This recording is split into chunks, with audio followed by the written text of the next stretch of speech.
Türkmenistanda dini nanjy sebäpli ýene bir adam tutsak boldy. Dini meseleler boýunça maglumat ýaýradýan Forum 18 agentligi Egowa şaýatlary uramatyna degişli 19 ýaşly türkmen awatly Bahtyar Atakanowyň 4 ýyllyk türme tutsaklygyna höküm edilendigini habar berýär.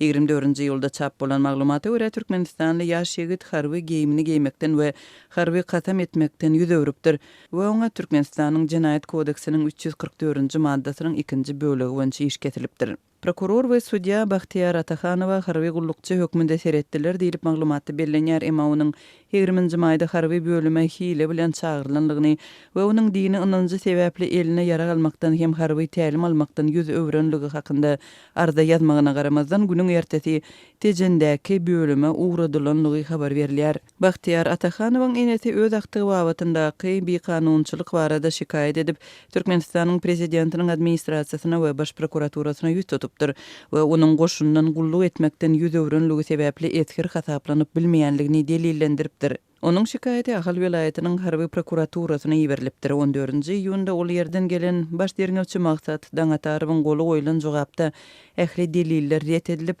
Bahtyar Atakanowyň öz harby borjy barada habarly bolup, harby gullugy berja etmekden bilkaslyň boyun gaçyranlygy öňe sürilipdir. Bu arada Forum 18 agentligi habar berýär. Guramanyň maglumatyna görä, Bahtyar Atakanow 15-nji ýylda harby bölümde suud edilip, ýaşlyk owasynyň derňew tutsakhanasyna uğradylypdyr. Forum 18 agentliginiň türkmen resmiýetleriniň en çemesine şol sanda ýurdun adam hukuklary boýunça baş wekili Ýazdursun Gurbannazarowa eden jaňlary jogapsyz galypdyr. Harby prokuraturada derňewçi Daňataryň ýerinde ýokdugyny aýtdylar.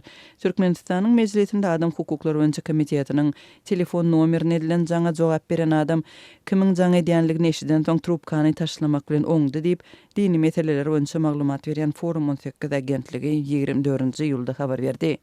Bu waka Egowa şaýatlary uramatynyň agdalarynyň 2019-njy ýylda Türkmenistanda suud edilmegi bilen bagly köpçüligi ma'lum bolan 3-nji ýagdaý.